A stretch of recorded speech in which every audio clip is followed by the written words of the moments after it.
কিন্তু একই অভিযোগ আছে। ছাত্রদল কিন্তু আজকে নির্বাচন কমিশন ঘেরাও করে রেখেছিল, আমি জানি না এখন তাদের অবস্থান আছে কিনা।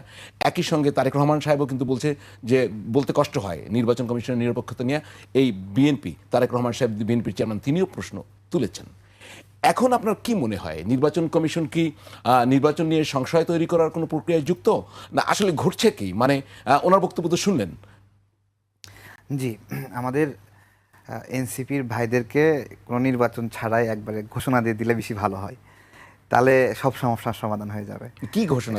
ঘোষণা মানে এমপি বানাই দেবে, এমপি বানাই দেবে একবারে ডাইরেক্ট। কোনো কথা তো একবারও সেটা বলেননি। এটা বলা লাগে নাকি? এটা বলা লাগে না। আমি কেন বলতেছি দেখেন, আপনার হলো আমরা তো এই গভর্নমেন্টকে একটা স্পেশাল গভর্নমেন্ট বলি, তাই না? স্পেশাল ক্যারেক্টারের গভর্নমেন্ট না, সংবিধান বা বিভিন্ন ব্যাখ্যায় আমরা তো স্পেশাল ক্যারেক্টার কেন? এটা গণ অভ্যুত্থান পরবর্তী সময়ের একটা, তার মধ্যে স্পেশাল একটা বিষয় ঘটনা ঘটেছে যে আমাদের উপদেষ্টারা কোনোদিন নির্বাচন করতে পারে না, কিন্তু আমাদের একজন উপদেষ্টা সে নির্বাচনে অংশ নিচ্ছে। তাহলে সবার আগে বাতিল হওয়ার কথা নাহিদের মনোনয়ন, সেটা একজন উপদেষ্টা হয়ে নির্বাচনে অংশগ্রহণ করছে। কেন? জুলাই করেছে, জুলাই করলে সব বৈধ, তাই না? তো দ্বৈত নাগরিকের যে বিষয়টা আসছে, আমাদের এই গণ অভ্যুত্থানের আগে বড় একটা অধ্যায় আছে যে রাজনৈতিক কর্মীরা বড় ধরনের নিপীড়নের শিকার হয়েছে, অনেক অনেক বেশি। এই নিপীড়নের বিভিন্ন পর্যায়ে জেল জুলুম খাটা শেষে অনেক রাজনৈতিক কর্মী বিদেশে চলে গেছে, অ্যাসাইলাম নিয়েছে, এবং সবাই অনিশ্চিত যে কবে কী হবে জানি না। এই অ্যাসাইলামের প্রক্রিয়ায় অনেকে বিভিন্ন জায়গায় দ্বৈত নাগরিকের মতো ঘটনা ঘটে গেছে। দ্বৈত নাগরিকত্ব আজকে শুধু নতুন নাই, বাংলাদেশে ইতিপূর্বেও দ্বৈত নাগরিকত্ব নিয়ে অনেক রাজনীতিবিদের এই ধরনের প্রশ্নের সম্মুখীন হয়েছে। পরবর্তীতে নাগরিকত্ব ত্যাগ করে তারা নির্বাচনে অংশগ্রহণ করেছে। এটা হলো একটা বাস্তবতা এবং আমাদের পূর্ব অভিজ্ঞতা। তাহলে যদি স্পেশাল টাইম হিসেবে একটা স্পেশাল নির্বাচন হিসেবে নাগরিকত্ব ত্যাগ করে না, নাগরিকত্ব ত্যাগের আবেদন করে, একটু ক্লিয়ার করে। হয়তো আবেদন করে, একটা প্রক্রিয়ার মধ্যে ত্যাগ হয় না, কিন্তু হ্যাঁ, আবেদনেই ত্যাগ হয় না, কিন্তু আবেদন করে সেটাকে আমি একটু ছেড়ে আপনাকে দিচ্ছে, একটু ওই প্রক্রিয়ার মধ্যে প্রবেশ করা। আবেদন করে উনি নির্বাচন করলেন, পরে নির্বাচনে যদি উনি ইলেক্টেড না হন, তো আবেদনটা প্রত্যাহার করার কিন্তু আইনগত আবার সুযোগ আছে, কিন্তু নাগরিকত্ব বহাল রাখলেন। তো দেখা গেল যে পাশ করলে আমি নাগরিকত্ব ত্যাগ করব, আর পাশ না করলে ত্যাগ করব না। আমি একটু বলি আপনাকে, একটা প্রশ্ন করে ফেলি। যে আবার দেখা গেছে যে হ্যাঁ, উনি নির্বাচিত হলেন, তখন প্রমাণ হলো তিনি দ্বৈত নাগরিক, তখন এটা নিয়ে মামলা করতে হয়। এই মামলায় আল্লাহর রহমতে 5 বছর চলে যায়।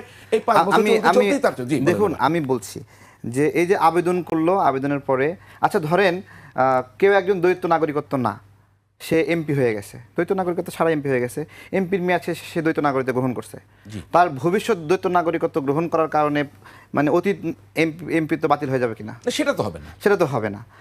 পরে উনি আর এমপি নির্বাচন করতে পারবেন না। হ্যাঁ, সেটাই বলতেছি।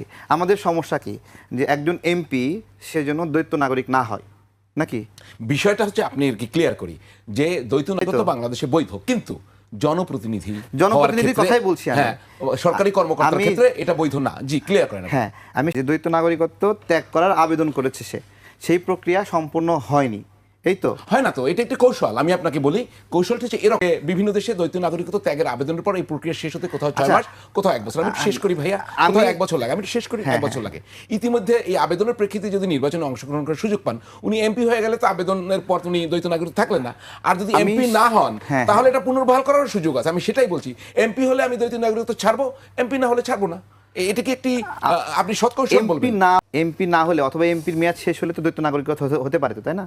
সেটাও আমি সেটাই বলছি। দেখুন, আমাদের এই সময়টাতে একটা বড় জুলুমের সময় গেছে, যেই জুলুমের সময়ে রাজনৈতিক কর্মীরা বিশ্বের বিভিন্ন জায়গায় অবস্থান করেছে, সেই অবস্থানের প্রেক্ষিতে দ্বৈত নাগরিকত্ব পরিবেশ সৃষ্টি হয়েছে। আচ্ছা, আমি সেটার কথা বলছি। এখানে তো এমন এক্সেপশনাল কেস ঘটলো যে উপদেষ্টারা নির্বাচন করতে পারে না, করে না, কিন্তু একজন উপদেষ্টা নির্বাচন করছে। আসিফ এখানে নির্বাচন করার জন্য যে নির্বাচন করতে পারে না, আমাদের কি এই যে উপদেষ্টা পরিষদ যেটা গঠন হয়েছে হাইকোর্টের সর্বোচ্চ রেফারেন্সে, এটা কি ধরেন তত্ত্বাবধায়ক সরকার, এখানে কি এই ধরনের কোনো রেস্ট্রিকশন আছে কিনা আমি জানতে চাই। আমি তত্ত্বাবধায়ক সরকার বা আমাদের তত্ত্বাবধায়ক সরকার না, এটা অন্তর্বর্তীকালীন রেস্ট্রিকশন ছিল যে এই সরকার যাবে, তারা কেউ নির্বাচন করতে পারবে না। বাংলাদেশে যতগুলো সংকট ছিল, যারা ইন্টারিম গভর্নমেন্টের এই ধরনের ফাংশনে ছিল, তারা কেউই কখনোই নির্বাচনে অংশগ্রহণ করেনি। ট্রেডিশনের কথা বলছি, এটা নিয়ম আছে স্পষ্টভাবে।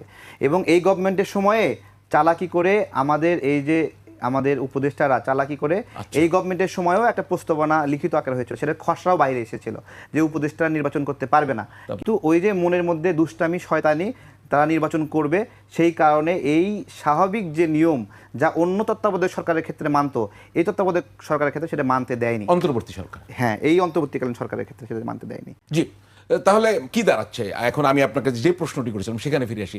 এনসিপি যদি নির্বাচন থেকে সরে যায়, কি দাঁড়াবে? দাঁড়াচ্ছে যেটা, যে কয়টা জোরাজোরি করে বাদ রাখতে পারে অতগুলোতে তারা আসন নেবে, এমনি তো পাবে না। মানে এনসিপি নির্বাচন থেকে সরে যায়, তাহলে নির্বাচনের কি অবস্থা হবে? এটা কি অংশগ্রহণমূলক হবে? এখন নির্বাচনে থাকা দরকার, এনসিপি থাকা দরকার, জামাত থাকা দরকার। এরকম করে বলাও ঠিক না যে অমুক চলে গেলে নির্বাচনের মতো হবে। আমি এই ধরনের অগণতান্ত্রিক কথা বলতে চাই না। আমি বলতে চাই সবাইকে নিয়ে নির্বাচন করতে হবে।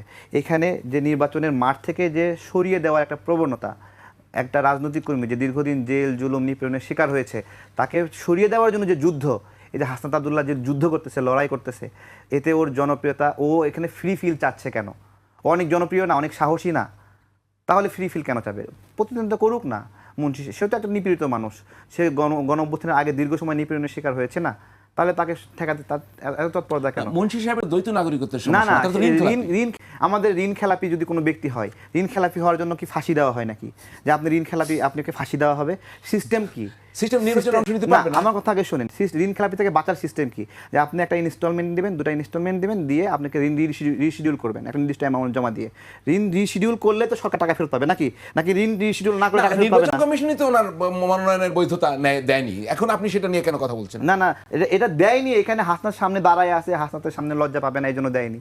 তাই তাছাড়া কি? একজন প্রার্থী কমপ্লেইন করতে পারে না? ডক্টর ইউনূস ঘোষণা করেছে না যে তারা সংসদে যাবে, মন্ত্রী হবে, বিভিন্ন কিছু সবকিছু রেডি করে দিচ্ছে সুন্দরভাবে, পথ পরিষ্কার করছে। এটা ঠিক না, এগুলো গণতান্ত্রিক না। আমি সেম কথাই বলতেছি যে মুন্সি সাহেব এখানে মানে আটকা দিচ্ছে না শুধুমাত্র হাসনাতের জন্য, এরকম করা করে অন্য ক্ষেত্রে করবে না। আমি আপনাকে দায়িত্ব নিয়ে বলতেছি, অন্যের ক্ষেত্রে এটা করবে না, বুঝছেন? এবং এটা যখন যেখানে ঠেকানো দরকার সেখানে ঠেকাবে। এইটাই তো এই মানে জুলাই করে সব বৈধ নাকি বলেন? না, আমি